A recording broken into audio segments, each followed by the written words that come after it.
Welcome back. I'm Tedward, and today, thanks to Bond Group in Waltham, Massachusetts, even though it's 35 degrees Fahrenheit, we're driving this beautiful 1957 Porsche 356 Speedster, but no ordinary Speedster. This is a Wilhoit Speedster instead of a 60 or 70 horsepower 1600cc flat 4 air cooler. This has 2.2 liters and around 150 to 160 horsepower. So this is a little hot rod, and because it's a little hot rod, it's been upgraded with all kinds of goodies, including 4-wheel disc brakes and a really incredible suspension system. So this is a real driver, a real looker, and it moves. These little Speedsters always look like toy cars. I mean, seriously, look at the size of it. And sometimes when you see it in a garage, it's really appealing to look at. It's fun to look at, but it's hard to imagine yourself actually out on a real road driving the thing. Now, if you're from California and used to like beautiful open empty canyons, then that sentence makes no sense to you. But if you're from New England or New York or any of these kind of places where you actually have to navigate some traffic, this can be a daunting little car to look at and think, wow, I'm actually going to take this out into the world, because, well, there's not a whole lot of safety. And the beautiful thing about a Speedster is that this is the car you buy when you come to your senses and you have way too much money. This one, probably looking at around $600,000 is what this one would probably go for. And this is a really cool car with a great story because it has an original pan, very rare, you never see that. Even the battery box underneath here in the front, this is like some real nerdy Porsche stuff, but like there's a little battery box under here. You never, ever, ever, ever see these as original, and this is original. Now, it had been repainted. This originally started as black and red, so it has been restored to its former glory and original glory. There was a time where it was Meissen blue, and then they stripped it from Meissen blue, and here we are again in black, and it looks pretty darn mean. But like I said, I think that people who buy a Speedster are folks that they've either had everything or they've always known what they wanted. If you've had everything, you've driven the Ferraris, all the modern supercars, all that stuff, I gotta say, there's gotta be a point where you're like, okay, cool, I've done it, I'm bored, like everything drives fast, it's this, it's that. What you really want is something that's visceral, and that word is so overused. I am aware, I know that I overuse it, but the reality is the tactility of a Speedster, man, oh man, there is nothing like it. And the style is unmatched. I mean, you have a roof for sure underneath this little tonneau, but you get this clever little chopped windshield and all the goodies, man. This thing just looks, drives, and exists in a world all its own. And I just love them. I mean, I've been really fortunate to be able to feature so many on the channel in different varieties, from completely original to some Wilhoit engines with drum brakes. A little scary because these Wilhoit engines actually scoot. Another thing that I forgot to mention about this car, yes, you've got the power, but it has a 5-speed manual gearbox. It's a dogleg first gear, so over and down for first, over and up for reverse, and that's a Wevo gearbox. This is a real peach. So let me just show you really quickly underneath the back, because you got to see John Wilhoit's beautiful work back here. This is so cool. And I was just under the car earlier, and man, this is like one of the first cars I've ever been in that like not a drip of oil out of the bottom of this thing. It's so darn clean.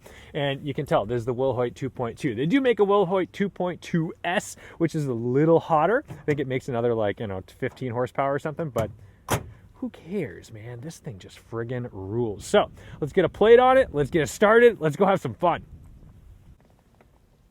Real keen Porsche nerds might notice this is not an original wheel. We do have the original wheel at Bond Group. It's a little cracked and stuff, but you know, what are you gonna do, man? It's from 1957. So let's get this bad boy in neutral. We've got our key in the ignition. Let's see if she'll just give us a nice easy start. Oh yeah, right to life. Happy, happy car. Now, unlike the original engines in these things, this thing revs out to over 6,000 RPM. I don't know if we're going to do that today. We'll see what we can get. Cutest little horn, but the original engines only rev out to like 4,500. They're not high revving engines. This one has 76,000 miles on it. And yeah, I'm going to put on my earmuffs, not just for the wind noise, but it's actually genuinely cold today. And I've got some nice gloves, not exactly driving gloves, but you know, I do want to stay a little warm while I'm driving. Parking brake down here.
You have the right of way, my friend.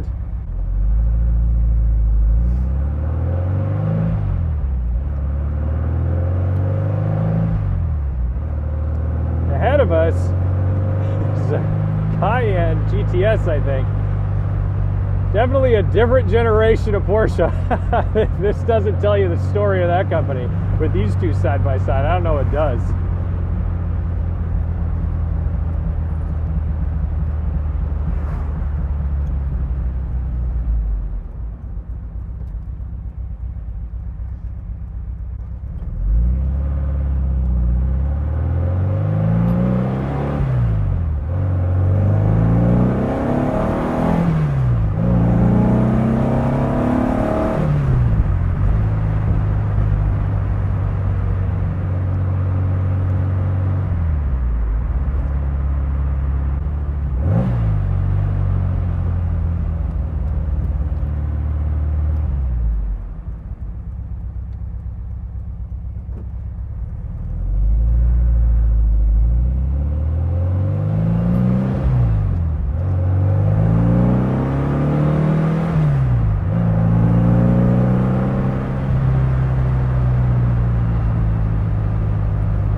Engine is potent. I mean, there's a big difference between like partial throttle and wide open throttle. Like, you actually need to make some power decisions when you're getting into the power of this thing, which is not how it is on a 1600. I'll tell you that much.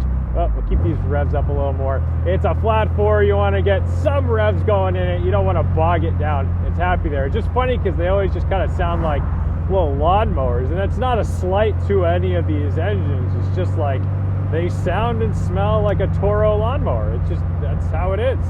This 5-speed is something really special because that top gear makes it like highway cruisable. It means you can hang out at like 60, 70 miles an hour really steadily and nicely and not feel like you're, you know, destroying this thing by just over revving it constantly for hours on end if you're going to take it on a road trip. And that's what you should be doing in this car. You should be taking it places.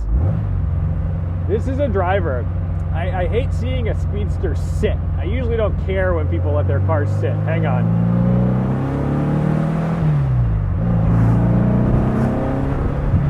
Oh, it's that low grunty sound of these Wilhoit engines that really gets me. But no, Speedsters can't sit. These gotta move. These gotta drive. Because the reason for this car was to be the California dream Porsche. You know, it was like a Max Hoffman special. Here I am driving in freezing weather like a fool, but that's okay. I'm happy. Some cars I don't want to drive in 35-degree weather. This one I'll do it. This is my dream car.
it's crazy that I've got to like slow down and reset to, you know, I want to show you guys a few revs, but like this car is genuinely so fast that if I just let it run, if I encounter the authorities, they're not going to be very happy with me.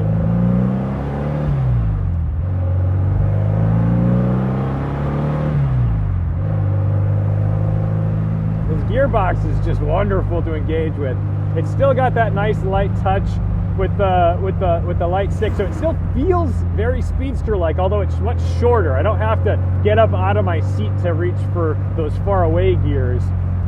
That is a lovely, you know, upgrade, let's say. You know, you don't want to go too far and stray too far from the originality of these cars, but when you can improve upon them nicely without degrading or demeaning the originality, that's a real special thing.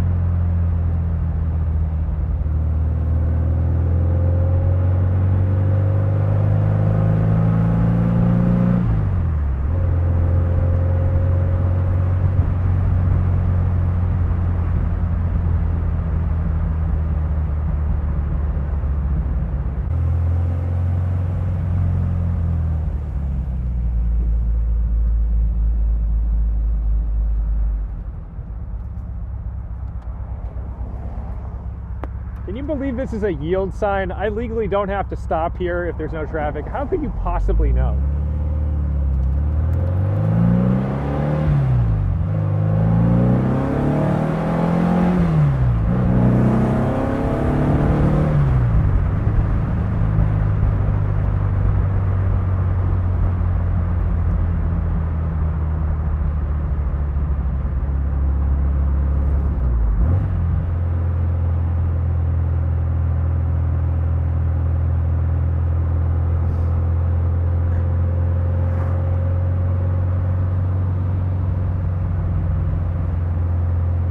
So this video isn't just a story about how much I love a Speedster. This video is a story of how I love a tuner Speedster, a Wilhoit Speedster, a Speedster that has some real guts to it, a Speedster that's like been brought into the 2020s even, and still feels fast. I mean, it's a light car, so 150, 160 horsepower goes a heck of a long way, and it requires a lot of attention from the driver, but you don't have to adapt to this car because you become the car so quickly. It's a cable throttle, everything moves exactly how you anticipated. It's manual steering, you feel every grain in the road, and if you've got the suspension dialed in correctly, man, does it handle. You'll want to go and blast around some wild little mountain roads versus just babying it to the car show. This car, I guarantee if you own this car, you'd take it to One Cars and Coffee and you'd say,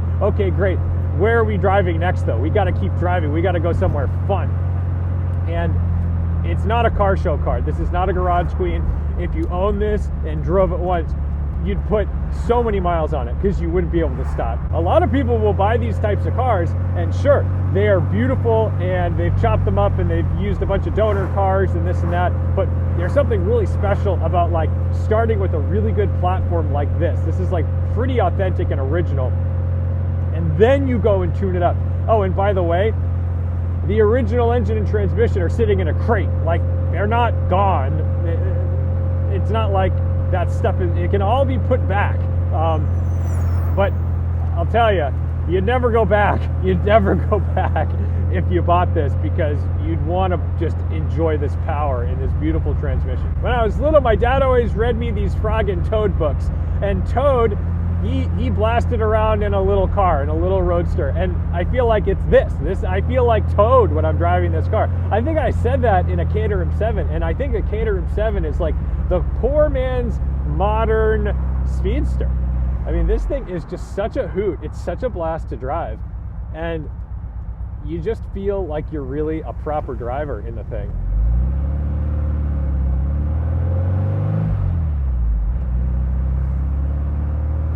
So thank you guys so much for watching, liking, commenting, and subscribing. Don't forget to respect the drive, and I'll see you in the next one.